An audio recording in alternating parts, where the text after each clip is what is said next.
Pagi, Bapak Ibu yang dikasih Tuhan, puji nama Tuhan ya. Tuhan Yesus baik, Tuhan Yesus menyertai hidup kita. Kita sudah memasuki minggu yang baru. Ayo kita doa bersama-sama. Bapa Allah Roh Kudus, terima kasih Tuhan. Engkau sungguh baik bagi setiap kehidupan kami. Kami bersyukur buat pagi hari ini. Terima kasih Tuhan selalu baik bagi kami semua. Sehingga kami day by day boleh merasakan kebaikan Tuhan. So pagi hari ini ya Roh Kudus, biarlah pengurapan-Mu turun memenuhi setiap kami. Kami mau duduk diam dalam hadirat Tuhan. Penuhi hati kami dengan kasih-Mu. Kami mau mendengar suara Tuhan. Kami mau tahu Tuhan mengajar apa bagi setiap kami. Buat kami mengerti semua isi hati Tuhan. Dan kami dimampukan untuk melakukan semua yang Tuhan perintahkan. Terima kasih. Hanya di dalam nama Tuhan Yesus kami mengucap syukur. Haleluya. Amin. Dahsyat. Tema kita pagi hari ini adalah hati-hati, iblis dapat menghentikan doa kita. Hati-hati ya. Iblis dapat menghentikan doa kita. Makanya kita perlu perlengkapan senjata rohani agar supaya kita berhati-hati terhadap serangan balik si iblis. Buka kitabnya saudara di kitab Efesus 6, ayatnya yang ke-18. Ya, sudah? Efesus 6, ayat yang ke-18. Bunyinya demikian. Dalam segala doa dan permohonan. Berdoalah setiap waktu di dalam roh, dan berjaga-jagalah di dalam doamu itu, dengan permohonan yang tak putus-putusnya untuk segala orang kudus. Nah, dalam segala doa dan permohonan. Ini yang sering kali saya bilang. Doa dan permohonan itu beda pengertiannya. Yang sering kali kita lakukan itu permohonan. Biasanya saya sebut sebagai proposal. Nah, di sini ada doa dan permohonan. Kalau Bapak Ibu baca di ayat-ayat yang sebelumnya, kita perlu senjata rohani. Tapi pagi hari ini kita tidak membahas tentang apa saja senjata rohaninya, nggak cukup waktu. Tetapi pagi hari ini kita akan membahas bagaimana iblis itu dapat menghentikan doa kita. Makanya kenapa banyak orang mengalami satu titik kelelahan, doa kita diaborsi sama iblis. Karena iblis memiliki kuasa untuk menghancurkan doa kita. Nah, ingat bahwa iblis itu mengenal siapa Yesus, iblis mengenal juga siapa kita. Jadi kualitas kekristenan itu iblis pun tahu. Makanya seringkali saya mengajarkan kepada saudara, jangan berdoa secara umum, karena iblis tahu siapa kita.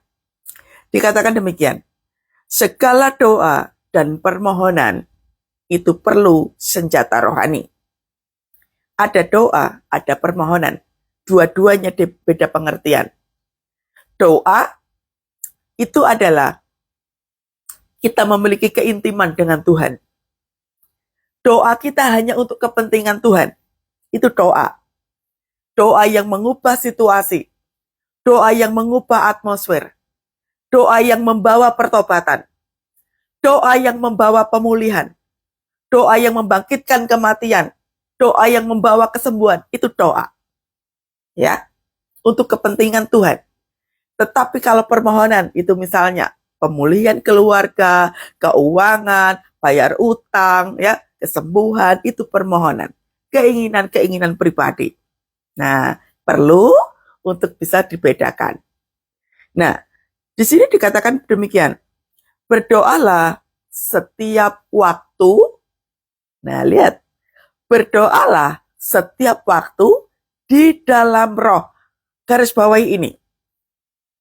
Banyak daripada kita hanya berdoa itu untuk kepentingan pribadi, tetapi lupa akannya berdoa di dalam roh. Berdoa di dalam roh itu seperti apa? Di sini dikatakan bahwa setiap waktu, garis bawahi dulu. Setiap waktu itu bicara tentang betapa pentingnya kita menggunakan waktu-waktu yang sekarang ini. Tahun 2025 kita tahu ya, perjalanan kehidupannya nggak enak sekali. Tapi saya mau beritahukan kepada saudara, tahun 2026 siap-siap jauh lebih sulit dari 2025. Makanya kalau kita tidak mulai belajar menjadi pasukan doa, 2026 kita akan terseok-seok sekali. Akan kesusahan untuk lari. Nah, dikatakan demikian, berdoalah setiap waktu. Jadi saat teduh itu bukan hanya bicara tentang pagi hari. Saat teduh ini berdoalah setiap waktu di dalam roh, ini artinya saat teduh. Di dalam roh itu adalah keintiman dengan Tuhan. Makanya saat teduh dengan berdoa pagi hari, menyampaikan proposal itu beda pengertian. Yang dimaksudkan di kitab ini itu adalah saat teduh yang benar. Karena sekali lagi iblis dapat menghancurkan doa kita. Berdoalah setiap waktu. Jadi dalam waktu sehari, contoh katakanlah, kita bisa ngobrol sama Tuhan tiap menit, tiap waktu. Sambil kerja, sambil nyapu, sambil nyuci, sambil melakukan aktivitas lain, keintiman. Pengertian yang pertama mengenai setiap waktu di dalam roh itu bicara tentang keintiman.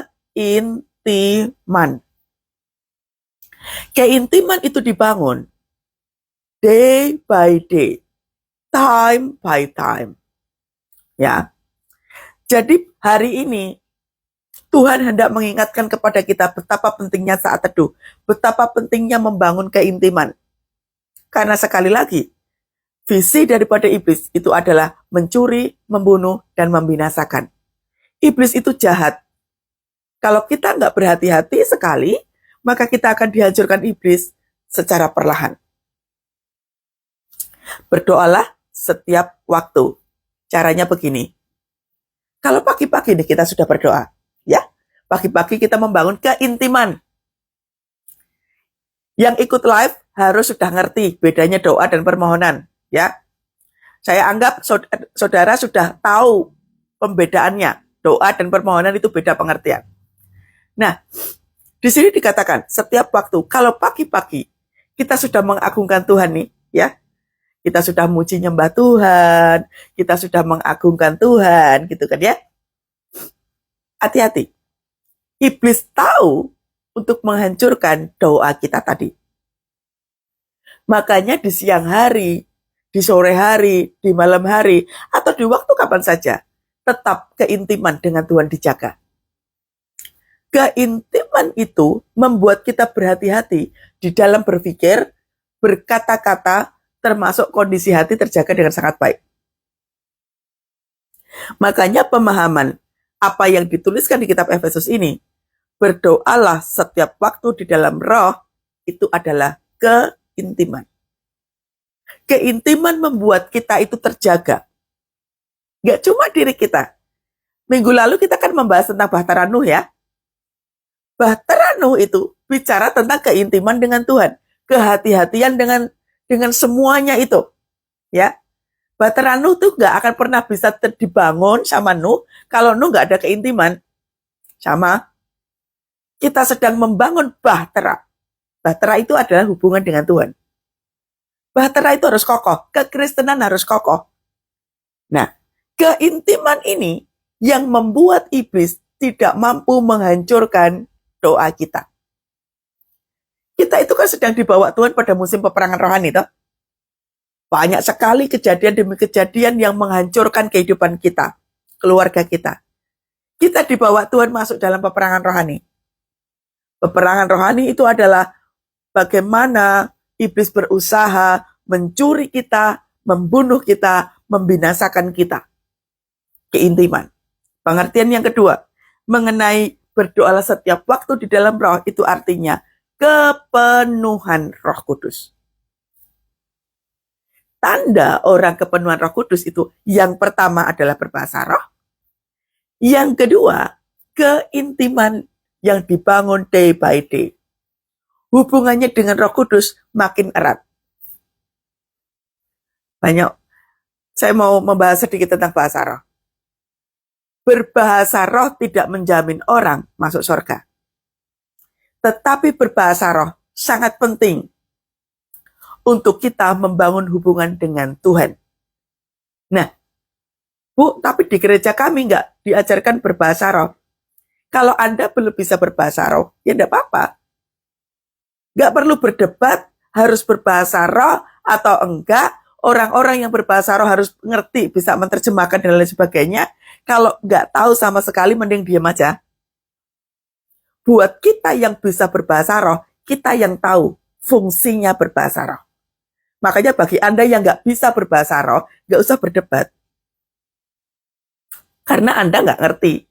Nggak kepenuhan Roh Kudus, Anda nggak ngerti fungsinya berbahasa roh, makanya jangan debat. Ya. Jadi tanda berbahasa roh itu tanda kita kepenuhan Roh Kudus yang pertama adalah kita berbahasa roh. Anda yang bisa berbahasa roh, sering-seringlah berbahasa roh. Ya. Pertanyaannya gini, loh Bu, kan kita nggak tahu artinya. Berbahasa roh itu adalah Roh Kudus yang memenuhi diri kita. Mulut kita ini hanya Roh Kudus yang mengetahui itu. Iblis nggak bisa tahu bahasa ini. Tapi kita penuh dengan Roh Kudus. Enak sekali. Kita memagari benteng. Kita memagari diri kita dengan benteng. Berbahasa roh. Yang kedua, keintiman itu membuat kita penuh dengan Roh Kudus. Kita berhati-hati dalam berkata-kata.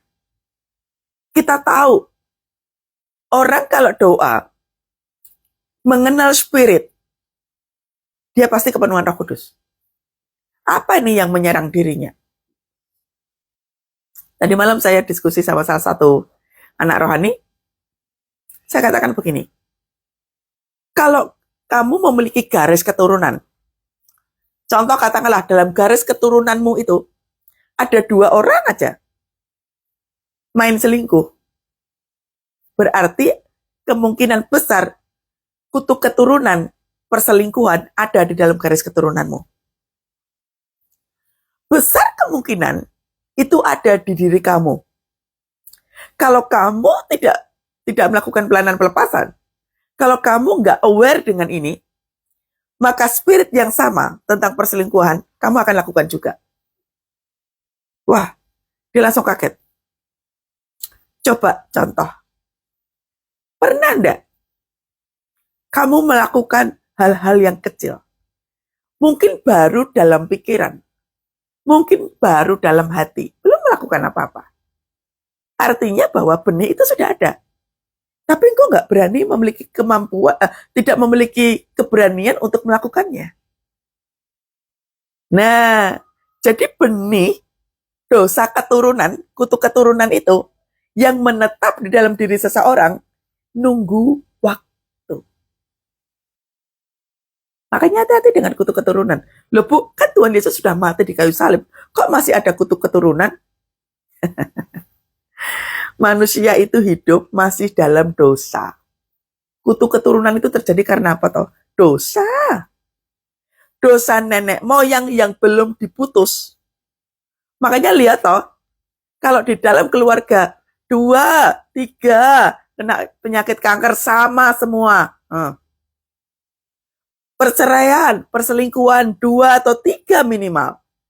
Nah, tuh. Perhatiin no. Kutuk kemiskinan. Miskin semua, mamon. Nah. Mati muda. Kutuk keturunan, hati-hati. Nah, makanya di sini dikatakan berdoalah setiap waktu. Orang-orang yang mendoakan secara spirit, dia pasti kepenuhan Roh Kudus, ngerti. Oh, ini artinya bunuh diri. Bunuh diri termasuk Ibu. Bunuh diri termasuk spirit kematian yang ditaruh sama iblis. Makanya tadi saya bilang, orang-orang yang berdoa secara kepenuhan Roh Kudus, itu akan mengerti spirit apa yang menguasai hidupnya. Bunuh diri, bullying, itu spirit yang ditaruh sama iblis. Karena tujuan iblis itu adalah membinasakan. Jadi kalau misalkan kita nih, banyak orang punya keinginan untuk bunuh diri. Contoh katakanlah. Berarti iblis sudah menaruh di dalam kehidupan kita spirit kematian. Bunuh diri itu kan kematian sia-sia. Jadi iblis menaruh itu nunggu momen. Biasanya bunuh diri itu terjadi pada waktu apa? Depresi. Nah, itulah pentingnya kita berdoa setiap waktu di dalam roh, agar supaya apa? Serangan iblis itu tidak membabi buta dalam kehidupan kita. Tema kita pagi hari ini tuh arti apa toh? Hati-hati iblis dapat menghentikan doa kita. Kita berdoa untuk masa depan kita. Kita berdoa untuk pemulihan kehidupan kita. Tapi iblis tahu sungguh bahwa kita depresi nih. Iblis menaruh namanya spirit bunuh diri. Contoh. Maka iblis akan pepet bagaimana supaya orang itu depresi terus-menerus. Ditaruhlah spirit bunuh diri itu. Ketika orang itu tidak bisa mengatasi dirinya, dia stres terus, dia depresi terus-menerus, maka spirit bunuh diri itu akan terjadi. Tiba-tiba nih, orang langsung berada di gedung atas. Dia menjatuhkan diri. Jadi tipe orang yang kayak begini, enggak ucuk-ucuk. Enggak. Iblis sudah naruh itu, spirit kematian di dalam diri orang itu. Makanya orang bunuh diri itu enggak bisa langsung ucuk-ucuk. Enggak. Depresi. Contoh, kalau kita lihat berita ya, satu keluarga minum racun semua. Itu kan spirit depresi. Iblis itu enggak mungkin naruh satu spirit. Satu spirit depresi katakanlah, itu bisa banyak hal. Bunuh diri, menyakiti diri sendiri, sakit mental, dan perbuatan jahat lainnya.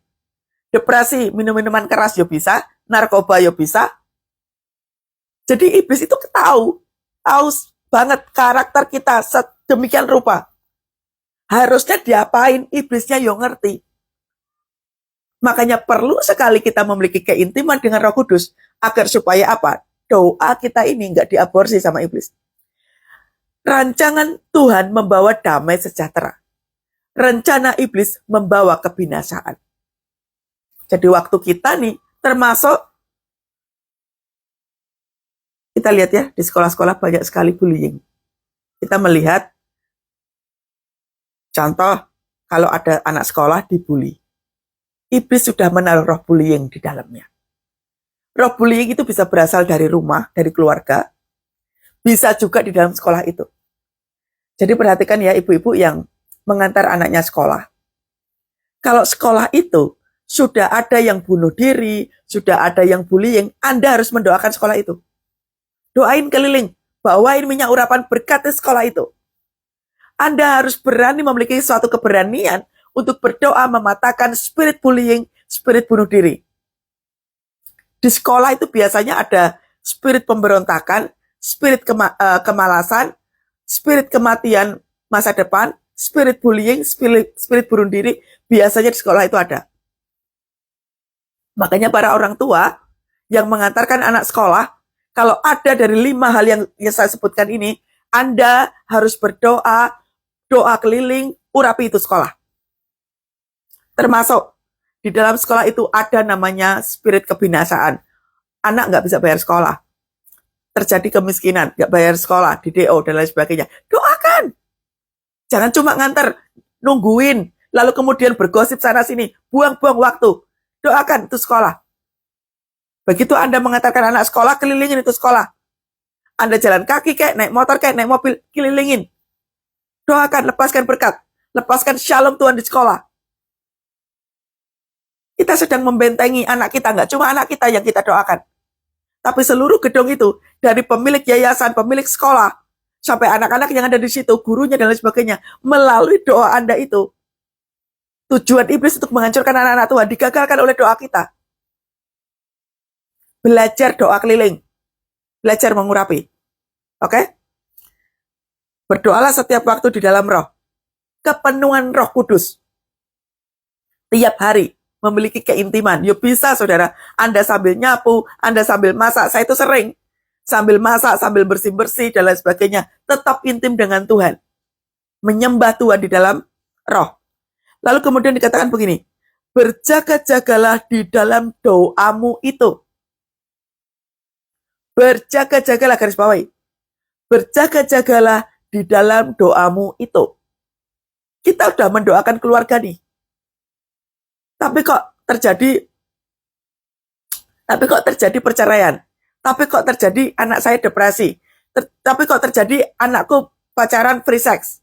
Anakku terlibat pornografi, narkoba, dan lain sebagainya. Kok bisa?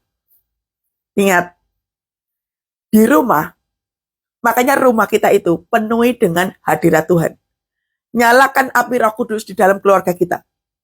Waktu kita berdoa nih, iblis itu kan tahu bahwa di dalam rumah, dari suami, istri, anak-anak, udah doa nih di dalam rumah. Keluar dari rumah, itu kan banyak toh spirit jahat. Di kantor spiritnya apa? Di sekolah spiritnya apa? Ketika entah pasangan, entah anak keluar dari rumah, pentingnya kita menjaga mereka dengan doa. Makanya kenapa ada peran seorang istri sebagai tiang doa. Tiang itu penyangga keluarga, supaya nggak roboh. Para istri, para wanita, Anda seorang imam, Anda seorang tiang doa. Berdoalah dengan kuat. Orang datang sama saya, Bu, saya depresi, Bu. Loh, Anda ini istri, Anda punya anak, jangan biarkan dirimu depresi terus. Anda ini penyangga keluarga. Kalau seorang istri stres, percaya saja, keluargamu lama-kelamaan akan roboh. Hati-hati. Tugas istri adalah penyangga, tiang doa. Masing-masing keluarga punya peran. Seorang ayah, ya dia imam keluarga, dia yang harus cari duit. Jangan dibalik. Jangan membalikkan peran. Istri yang cari duit, bapaknya yang ada di rumah. Hati-hati loh ya. Jangan menukar peran. Seorang ayah, dia harus bertanggung jawab terhadap perekonomian keluarga, terhadap keadaan keluarga, sebagai imam pemimpin keluarga, ya, sebagai pemimpin keluarga. Jangan membalikkan posisi. Hati-hati, jangan membalikkan posisi. Yang kedua, istri itu adalah tiang doa. Dia harus tajam dalam melihat situasi, ngerti. Makanya para istri, ikut konsel, ikutlah komunitas. Jangan hanya ikut di ibadah minggu, gak cukup. Anda perlu namanya Bible study. Ngerti spirit.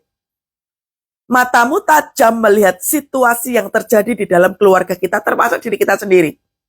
Ngerti spirit.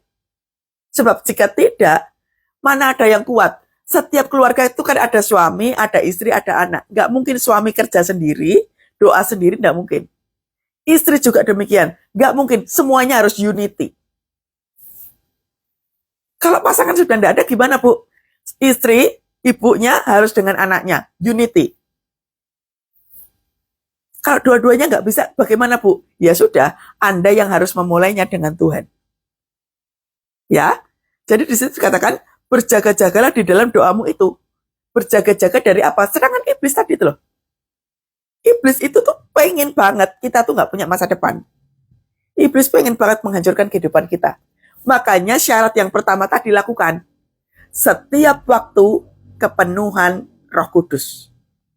Anda harus berdoa tiap hari, tiap waktu. Kalau pagi aja kok nggak memulai dalam doa, percaya saja. Besok, Anda akan depresi terus, frustrasi terus. Jadi kalau misalkan kemarin yang konseling sama saya depresi, Bu, bertahun-tahun. Kualitas saat teduhmu ya apa? Saat teduh apa enggak? Udah doa, Bu.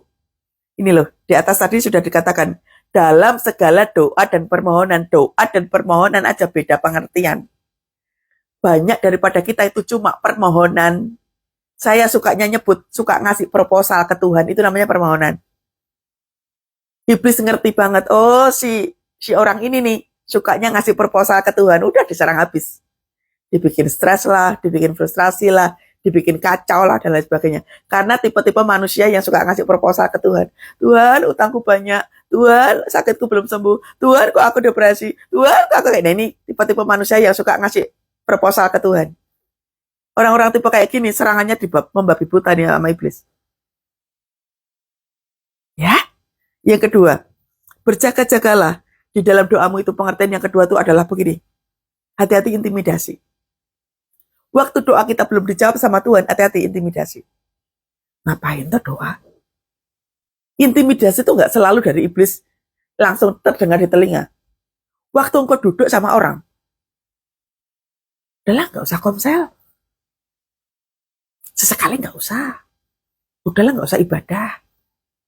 Lumayan, minggu, lembur. Lumayan, cuan, lumayan. Nah, hari Minggu itu waktunya kita beribadah, waktunya Tuhan memberkati kita, waktunya Tuhan mengurapi kita. Kita memilih untuk lembur aja, cuan gede. Engkau nggak tahu bahwa iblis berusaha menghancurkan hidupmu. Makanya isi pikiranmu apa? Kalau isi pikiran cuma duit, kebutuhan, cepat atau lambat kemakan habis dengan semua kebutuhanmu. Diperbudak dengan kebutuhan hidup. Cuan. Sesekali ibadah minggu nggak apa-apa, nggak usah ibadah minggu. Sesekali nggak usah pelayanan, nggak usah. Hati-hati. Dari yang menormalisasi hal yang kayak begini nih, sekali, 2 kali, akan terjadi 3, 4, 5, berkali-kali. Ujung-ujungnya apa? Nggak doa, nggak ibadah minggu, nggak pelayanan, udah. Karena sudah buka portal. Anda sendiri yang membuka portal dosa, Anda sendiri yang membuka portal kehidupan. Sini iblis masuklah di dalam kehidupanku. Nggak sadar loh? Lembur terus. Capek Bu, pagi-pagi saya nggak ada waktu buat saat teduh. Iya, karena Anda disibukkan dengan berbagai macam aktivitas. Buat sampai lelah, buat sampai sakit. Intinya adalah hubunganmu dengan Tuhan rusak. Nah, makanya lihat nih, berjaga-jagalah di dalam doamu itu. Anda kalau masih menyepelekan jam doa, ya sudah. Hati-hati ya. Seorang istri, waktu engkau malas berdoa, siap-siap keluargamu mengalami kehancuran, kerobohan. Karena Anda itu tiang. Bapak-bapak, dengarkan baik-baik. Anda adalah kepala keluarga. Kalau Anda malas doa, istrimu nggak kuat nyangga, Pak. Jangan kau biarkan istrimu nyangga terus. Istrimu bisa stres. Kalau bapak-bapak ini, dengar baik. Kalau engkau malas berdoa, istrimu roboh. Keluargamu roboh. Juga para istri. Tugasmu penyangga. Tiang doa. Kalau engkau malas dalam doa, engkau roboh yang pertama. Selanjutnya adalah suami. Dan yang terakhir pasti anak-anak. Buka telinga. Dengarkan ini. Jangan cuma stres. Melakukan perannya atau tidak. Setiap daripada kita punya peran masing-masing. Sebagai pendoa di dalam keluarga kita. Ya. Kemudian dikatakan begini. Dengan permohonan, berjaga-jagalah di dalam doamu itu dengan permohonan yang tak putus-putus. Ini loh, satu ayat ini ngomong tentang waktu, tadi dikatakan setiap waktu, berarti kan dalam waktu sehari, kita bisa berdoa tuh berkali-kali, boleh. Terus dikatakan apa? Permohonan yang tak putus-putus. Jangan lelah berdoa. Tak putus-putus. Tak putus-putusnya untuk apa ini? Segala orang kudus, artinya apa? Doa itu jangan cuma kebutuhan sendiri. Anda jangan cuma mikirin diri sendiri. Pokoknya tentang keluargaku, tentang gue, keluarga gue, bisnis gue, pokoknya gue, aku, punyaku. Nih. Tak putus-putusnya permohonan untuk orang kudus. Artinya apa? Doakanlah orang lain. Berdoalah untuk orang lain. Berdoalah untuk kantormu. Berdoalah untuk pekerjaanmu. Berdoalah untuk tetanggamu. Berdoalah untuk keluarga besarmu. Jangan jadi manusia egois. Mikirin diri sendiri. Bu, saya doa untuk diri sendiri aja stres. Ya Anda akan makin stres. Karena lingkup daripada kekristenanmu hanya di dalam keluarga. Anda nggak berkembang. tanaman, pohon beringin Anda tanam di pot kecil, jadi beringin gede apa enggak? Ya enggak, orang kapasitas cemek pot cilik ngono kok, pot kecil gitu. Bisa sih bertumbuh, tapi di pot kecil, ya cilik kecil begini, wong kecil. Padahal sebutannya adalah pohon beringin. Sama, kalau doamu hanya sebatas gue, maka kayak si pohon beringin yang ditanam di pot itu, cilik, kecil. Bagus nggak dilihat? Sebutannya pohon beringin. Tapi ukurannya 5 cm aja nggak ada. Luas kapasitasmu. Jangan jadi manusia egois, mikirin diri sendiri. Bu, kerja jam pagi, pulangnya udah malam. Gimana mau mikirin orang lain? Karena engkau membiasakan diri menjadi manusia egois. Doakan orang lain. Makanya tadi loh, kita kasih contoh tadi loh. Nek wis ngantar anakmu sekolah, doakanlah sekolah itu. Berperanlah, ambillah peran mendoakan anakmu kuliah di kampus mana. Berkati, kok kan nggak tahu toh. Di kampus itu anakmu ngapain? Di kampus itu anakmu circle-nya sama siapa? Dengar baik ke orang tua. Engkau tahu anakmu sekolah di mana? Engkau tahu kampusnya di mana? Engkau harus berdoa untuk kampus itu, untuk sekolah itu. Pagari keluargamu. Pagari orang-orang yang ada di situ. Itu tugasmu loh. Jadi jangan cuma di rumah aja. Jangan cuma di kantor aja. Nggak peduli dengan situasi kanan kiri. Mandul nanti kekristenanmu, nggak terjadi apa-apa. Perluas daerah. Perluas. Anda yang misalkan contoh katakanlah Anda sering keluar masuk ke rumah sakit karena sakit penyakit nggak pulih-pulih. Waktu Anda masuk ke rumah sakit, meskipun Anda lagi sakit, berdoalah untuk orang-orang yang ada di situ yang sakit-sakit itu. Suatu kali saya pernah lagi jadi worship leader di sebuah rumah doa. Ada seorang ibu yang dia itu kena kanker. Sudah stadium 4. Dia harus berobat ke Pineng. Lalu kemudian saya bilang begini, Ibu, waktu dia itu kan minta didoakan gitu kan ya. Bu, saya besok mau ke Pineng, tolong doakan saya. Dia bilang begitu. Lalu kemudian kita berdoa bersama. Lalu tiba-tiba tuh Roh Kudus kasih satu impresi, saya kasih tahu sama ibu itu. Ibu, tiap kali ibu masuk ke rumah sakit di Pineng, lihatlah dirimu adalah seorang pasukan, bukan seorang yang sedang sakit. Memang betul, ibu kena sakit kanker stadium akhir. Tapi berdirilah sebagai pasukan doa ya Bu. Pandanglah dirimu sebagai bukan orang yang berpenyakitan, tapi pandanglah dirimu sebagai pasukan doa. Waktu Anda memasukkan kakimu, menginjakkan kakimu di rumah sakit itu, lihatlah di sekelilingmu itu, ada begitu banyak orang sakit. Mintalah satu belas kasihan sama Tuhan, berdoalah untuk pasien itu, minta kesembuhan, minta damai sejahtera, berdirilah di situ. Doakan orang-orang. Kalau Roh Kudus minta engkau berdoa untuk pasien siapa lakukan. Dia lakukan. Wah, dia masuk. Tiba-tiba sekali. Dia masuk ke rumah sakit Pinang itu. Hatinya penuh dengan sukacita.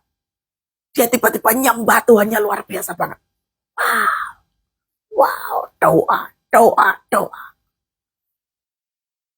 Terus kemudian saudara.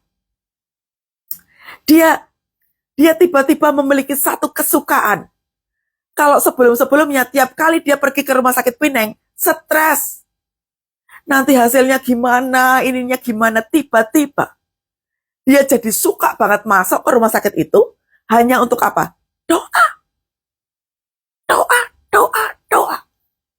Sampai suatu kali, ketika dia masuk ke ruang ke ruang rumah sakit, dokternya bilang begini, wah progresnya bagus ya Bu.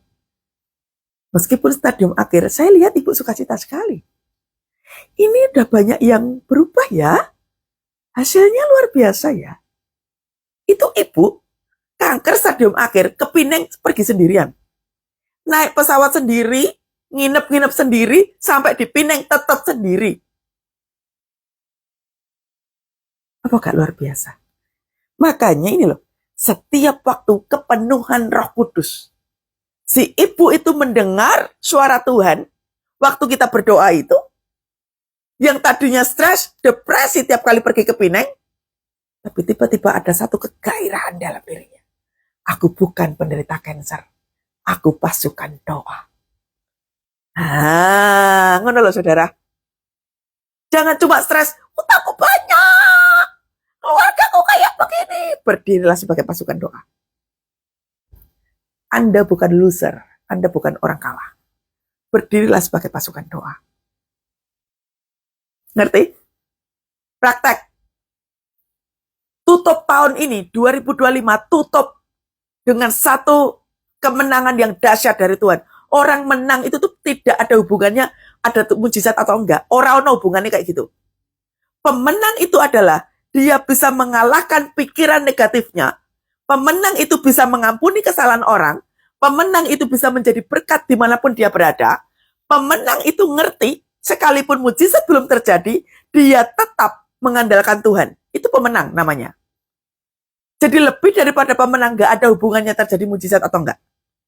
Lebih dari pemenang tidak ada hubungannya keuanganmu terjadi terobosan atau enggak. Gak ada hubungannya.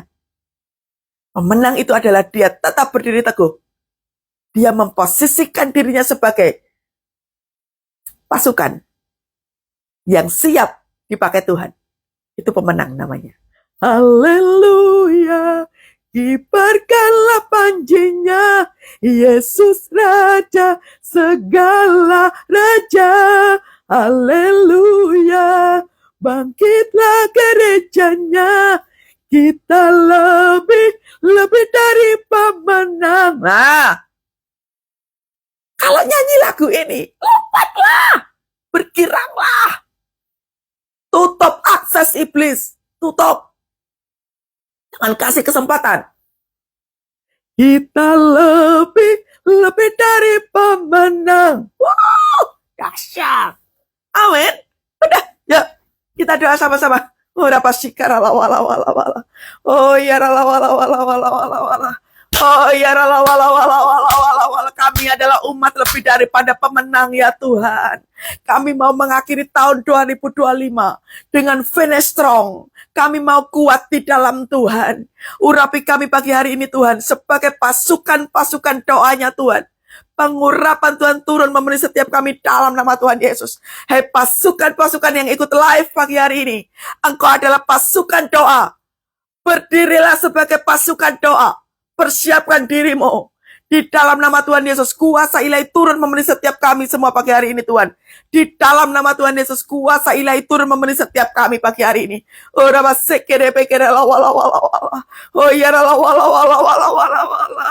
Tuhan Yesus dahsyat. Tuhan Yesus dahsyat. Tuhan Yesus dahsyat. Ya Tuhan, terima kasih. Pengurapan-Mu turun Tuhan. Pasangan kami diberkati Tuhan. Anak-anak kami diberkati Tuhan. Bisnis usaha kami diberkati Tuhan. Apa yang kami kerjakan diberkati Tuhan. Tuhan, kami berdoa.